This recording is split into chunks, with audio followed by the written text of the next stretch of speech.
जय हिंद दोस्तों, स्वागत है आप सभी लोगों का आपके अपने YouTube channel BK super trick में। इस वीडियो में आपको बताएंगे निर्देशांक ज्यामिति 10th क्लास का मैथ है।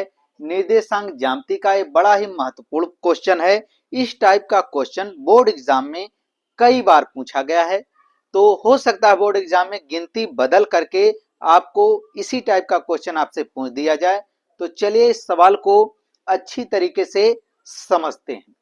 तो पहले सवाल को पढ़ लेते हैं। यदि बिंदुओं 2, y और -4, 3 के बीच की दूरी 10 मात्रक है तो y का मान ज्ञात कीजिए। तो हमें दो बिंदु दिया गया है, कह रहा है दोनों बिंदुओं के बीच की दूरी कितनी मात्रक है, 10 मात्रक है। तो किसका मान ज्ञात कीजिए, y का मान ज्ञात कीजिए। तो आपने एक फार्मूला पढ़ा था, दो बिंदुओं के बीच की दूरी, दो बिंदुओं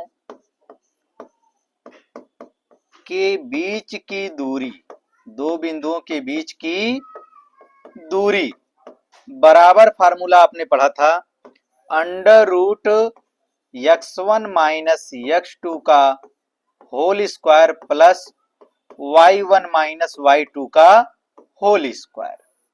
तो दो बिंदुओं के बीच की दूरी का फार्मूला क्या होता है, under root x1 minus x2 का whole square plus y1 minus y2 का होल स्क्वायर होता है। अब जो है इसी फार्मूले में रखकर इस मान को हम क्या करेंगे, निकालेंगे। तो अब सवाल में जो है दो बिंदुओं के बीच की दूरी कितना मात्रक दिया गया है, 10 मात्रक दिया गया है। तो दो बिंदुओं के बीच की दूरी कितने मात्रक है, 10 मात्रक है। अब समस्या हमको क्या है कि यह x1 क्या है, x2 क्या है, y1 क्या है और y2 क्या है। तो हम इसको समझ लेते हैं। तो इसको हम हल्का सा नीचे कर देते हैं, रुकिए।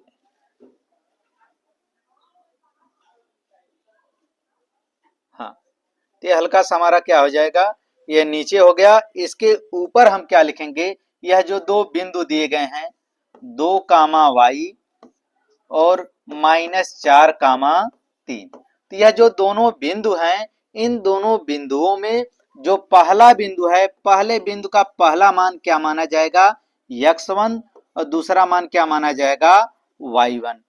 फिर जो दूसरा बिंदु है उसमें पहला मान जो है आपका माना जाएगा x2 और दूसरा मान क्या माना जाएगा, y2। तो जो दो बिंदु दिए गए हैं उसमें पहले को x1 y1 और दूसरे को क्या मानेंगे, x2 y2। इसके बाद आएंगे दो बिंदु के बीच की दूरी कितने मात्रक दिया गया है, या सवाल में ही दिया गया है, 10 दिया गया है। तो 10 बराबर, इसके बाद हम क्या लगाएंगे, अंडर रूट। अंडर रूट हमारा लग गया x1 माइनस x2, x1 कितना है, 2 है, तो x1 की जगह कितना लिख देंगे, 2 लिख देंगे। इसके बाद है माइनस, फार्मूले में है माइनस लिख देंगे, x2। तो यहां देख सकते हैं आप x2 भी क्या है, -4 है, x2 क्या है, -4 है। और फार्मूले में भी आगे क्या लगा हुआ है, माइनस। तो माइनस माइनस का गुणा क्या हो जाएगा, प्लस हो जाएगा। तो इसको हम डायरेक्ट यहीं लिख दे रहे हैं। और घात कितनी है, 2 प्लस y1, y1 का मान क्या है, y है, y1 का मान क्या है, y है। तो y1 की जगह हम क्या लिख देंगे, केवल y माइनस y2, y2 का मान कितना है, 3, घात कितना हो जाएगा, 2। तो यहां तक आपको समझने में समस्या नहीं हुई होगी। इसके बाद ये आप देख सकते हैं बाएं पक्ष में करड़ी नहीं है, लेकिन दाएं पक्ष में क्या है, करड़ी है। तो जब दोनों पक्ष में एक पक्ष में करड़ी हो तो किया क्या जाता है रूल के हिसाब से कि दोनों पक्षों का क्या कर देते हैं, वर्ग। दोनों पक्षों का वर्ग करने पर, वर्ग का मतलब है घात कितना आप कर देंगे, 2 कर देंगे। घात कितना कर देंगे, 2 कर देंगे। तो हम क्या करते हैं, दोनों पक्षों की घात 2 कर देते हैं। तो 10 की घात यहाँ क्या हो जाएगा, 2, 10 की घात 2 बराबर। करणी में देखिए तो करणी पहले लगा दे रहे हैं, इसके बाद 2 और 4 आपका क्या हो जाएगा, 6 हो जाएगा। और घात इसकी कितनी है, 2 प्लस y माइनस 3 है, y माइनस 3 है, घात कितना इसमें, 2 है। अब क्या किया गया है, दोनों पक्षों की घात 2 किया गया है, तो यहाँ कोष्टक लगाकर घात कितना कर देंगे, 2 कर देंगे। तो 10 की घात 2 का मतलब है 10 गुणे 10, 2 बार इसका गुणा होगा, तो 10 दहा में आपका क्या हो जाएगा, 100 हो जाएगा बराबर। अब देखिए कोई करड़ी वाली संख्या होती है, उसका घात कितना है, 2 होता है, तो वह घात और करड़ी दोनों क्या होते हैं, हट जाते हैं, तो यह करड़ी और घात क्या होगा, हट जाएगा।